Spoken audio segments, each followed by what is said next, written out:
好，欢迎你. Olá, bem-vindo.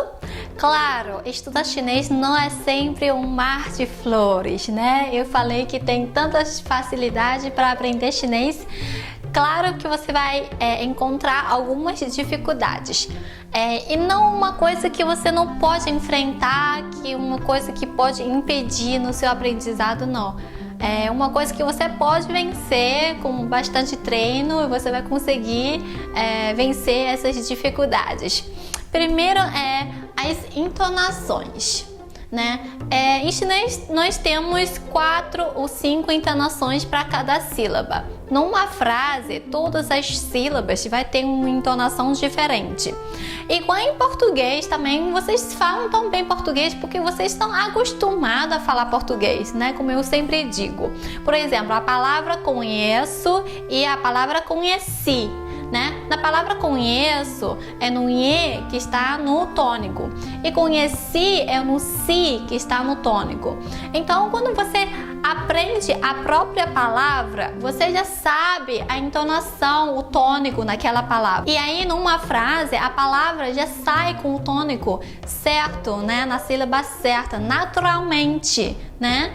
Por exemplo, a palavra Antônio, né? Antônio, não é Antônio, não é Antonio, né? Então, quando você for falar a frase eu conheço o Antônio, você já sabe o tônico certo nas palavras. Quando você for falar eu conheci o Antônio, né? Você já sabe o tônico. Então, quando você for treinar a fala em chinês, se você for treinar a entonação por sílaba, fica um pouco mais difícil para você juntar em uma frase. Então, como que você deve treinar? Você vai treinar em palavras, aí você já vai familiarizar com a entonação daquela palavra, aí depois você junta uma expressão, tipo de 2 palavras, né? Tipo um verbo junto com um substantivo.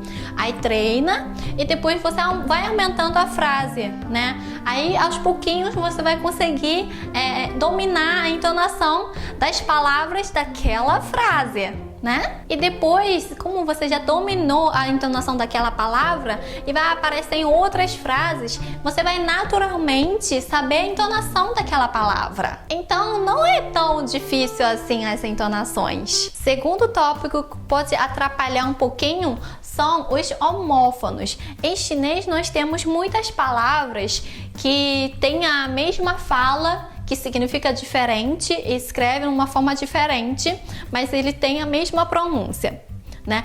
Igual em português a gente tem até a mesma palavra, escreve de uma forma igual, só que significa diferente. Por exemplo, a fruta manga e a manga da roupa, né? Escreve igual, fala igual, só que tem 2 significados, né? E em português também tem um monte de palavras que são homófonos, né? O sem com C, sem com S, cheque com CH, cheque com X, com certo com C, com certo com S, e etc. Um monte de exemplos, eu não vou citar todos, né? Então, em chinês nós temos isso também, né? De ideogramas diferentes, só que com pronúncia igual e com significados diferentes. Por exemplo, um aluno aprendeu a palavra ser, que se fala shi. Aí um outro dia ele aprende a palavra experimentar, que se fala shi também. Aí o aluno pergunta: professora, mas shi não é verbo ser? Aí eu explico: sim, porque são 2 ideogramas que significam diferente, escreve de uma forma diferente, só que eles têm a mesma pronúncia, fala igual, só que significa diferente. Então eu já venho logo avisando para vocês que em chinês existem os homófonos, tá? Você vai ver muitas palavras que têm a pronúncia igual e significam diferente. Mas professora, por que tem tantos homófonos?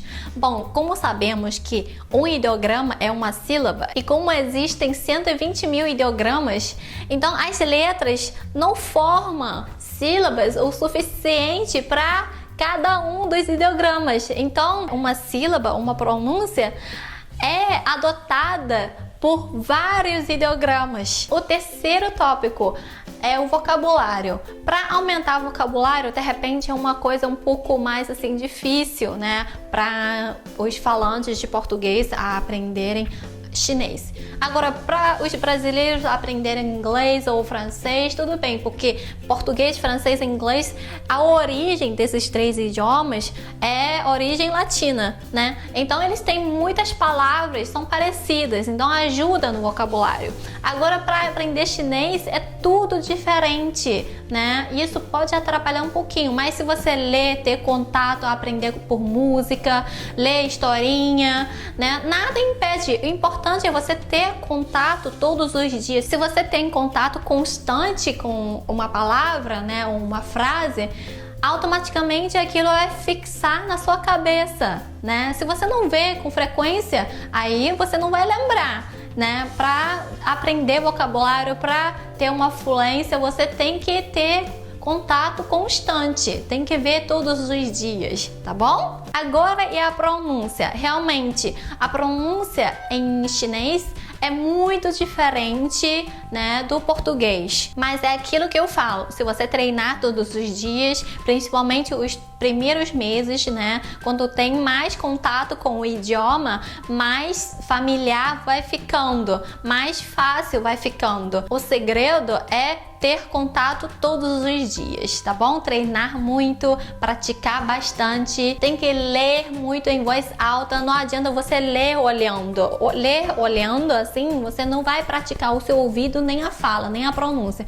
Tem que ler em voz alta. Não é à toa que aprendendo chinês estimula mais o seu cérebro, porque chinês, como é uma língua tonal, estimula bastante o seu lado direito, né, do seu cérebro, que desenvolve música, entonações, né? Do lado esquerdo é o lado que aprende linguagens, né? Como o chinês é uma linguagem, né, um idioma, então estimula do lado esquerdo do seu cérebro. Agora, do lado direito também vai ser bastante estimulado quando você for ler uma frase em chinês, porque precisa de imaginação, né, para você analisar a frase, porque a frase em chinês é tudo escrito assim, ó, tudo junto, você não vê um espaço, né, entre as palavras. Estimula a sua imaginação, né, para você analisar o que significa cada ideograma. Ao mesmo tempo, o seu lado esquerdo do seu cérebro está estimulando a gramática, né, da linguagem. Agora, para ler uma frase com as palavras todas juntas, não é uma novidade para vocês, porque já estamos usando hashtag, né? Leia essa frase aqui, com certeza você entende o que está escrito. Não é isso? O meu livro de chinês está em cima da mesa? É isso mesmo! Quando um chinês lê a frase, é como se estivesse lendo assim, tudo junto. Eles conseguem separar as palavras. É porque o seu lado direito do cérebro está trabalhando. Estimula bastante quando você estiver lendo em chinês. Então, se você quiser estimular mais o seu lado direito do cérebro, né? Usa bastante hashtag. Bom, gente, isso pode ser os maiores possíveis dificuldades que você vai encontrar durante o estudo de chinês. Viu que eu não coloquei ideograma, porque ideograma nós temos a origem toda, tem historinha, tem a cultura para explicar ideograma. Não é difícil entender ideograma. Assista os próximos vídeos que você vai amar, vai se apaixonar pelos ideogramas chineses. Até nas próximas aulas. 再见!